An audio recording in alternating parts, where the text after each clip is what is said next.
is Laura Eubanks of Design for Serenity with your succulent tip of the day. And I am in Mount Helix, California, a beautiful hilly suburb of San Diego, doing an annual maintenance. And I planted up this fire pit with succulents about a year ago. Actually, it was around the holidays, so it's been about a year and a half. And see how run-a-mucky it is? Our sedum rubra-tinctum, you know, is very, very leggy. There's a lot of detritus in here, and it has basically just lost its shape. So I am going to rework this container. This little Euphorbia turocali, or sticks on fire, was popped in here as a little cutting about a year and a half ago. See the root system that is established? It has taken 1.5 years for this little cutting to establish that much of a system. All the more reason to work with this plant as a cutting.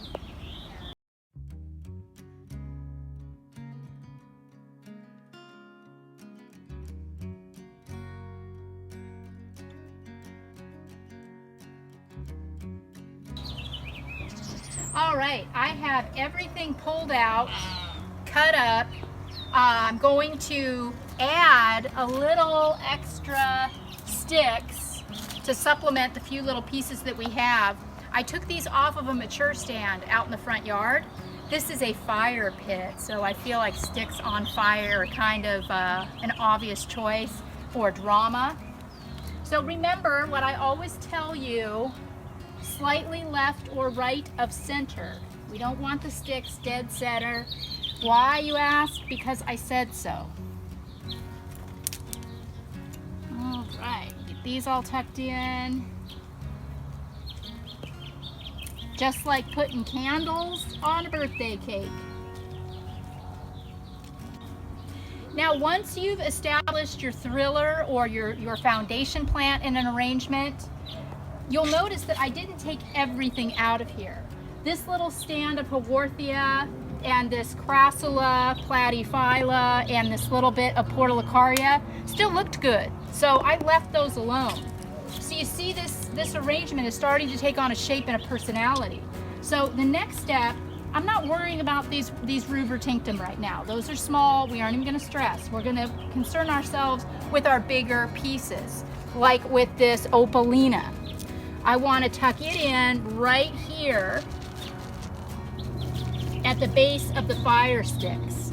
Then you're going to step back and you're going to admire your work and you're going to say, oh my gosh, that's so pretty, I'm so awesome. And that's going to encourage you to continue moving forward. So I take my next biggest piece, which is a smaller opalina, and I'm going to tuck it in right over here. Now what happens if I tuck that in right there and I don't like it? I can move it. It's easy, but I do like it. I'm just saying if you don't like it, you can move it. Okay, now I've got another piece of opalina. I'm gonna put it in back here. Remember me and my 1s, 3s, and 5s. So by this point in your arrangement, you're probably really getting creative and feeling confident. So you're just gonna continue staggering. You're gonna go from biggest to smallest. This is a little fuzzy Echeveria. Super cute. I'm gonna tuck it in right here. Remember, you want to pack your plants in really close together because they're cuttings and they're going to shrink up a little bit. And nobody wants to see dirt. I'm feeling like I want to do a little trio of these fuzzy guys right here. I like that. I think that looks very, very cute. I've got a little piece of Crassula here, and I know that this Crosby's compact is going to grow, so I'm going to tuck it in the back so it has room to grow. I don't want to put it way up front here because it's going to get tall and that's not going to look balanced. So we'll tuck it in the back. And now, oh, here's a little, I don't know, little Echeveria, maybe a pearl, PVN maybe. Tuck this in right here. There's another little opalina. And now see what I'm doing? I'm just, Vera Higgins, Graptoseed, I'm just tucking stuff in all willy-nilly here.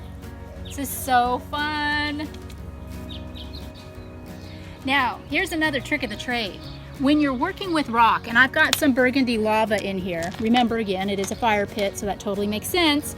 And I'm gonna be working with these tiny little rubra-tinctum. And I may not wanna try to back rock around these little cuttings. So you put the rock down first, then put your cuttings on top of the rock.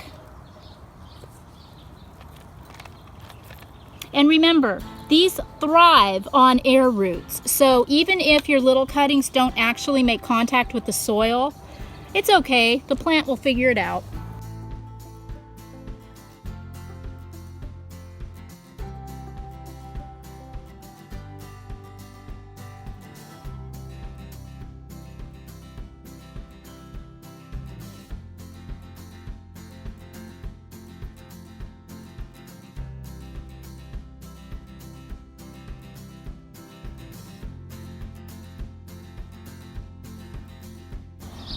So here is our finished fire pit succulent container refurbishment. You'll note with the rubra-tinctum I used 3 groupings. I left some areas open. That's also important for a more sophisticated aesthetic, is to give the eye somewhere to rest. Remember, you've got to stop somewhere. Less is sometimes more. So I have some exposed areas of burgundy lava. You can't really tell, you know, the areas that were here that were rooted that I left alone. They just blend all into the arrangement now. So I'm all done and the client can now enjoy this for the next year, year and a half. This has been Laura Eubanks of Design for Serenity, reporting from Mount Helix, California with your succulent tip of the day.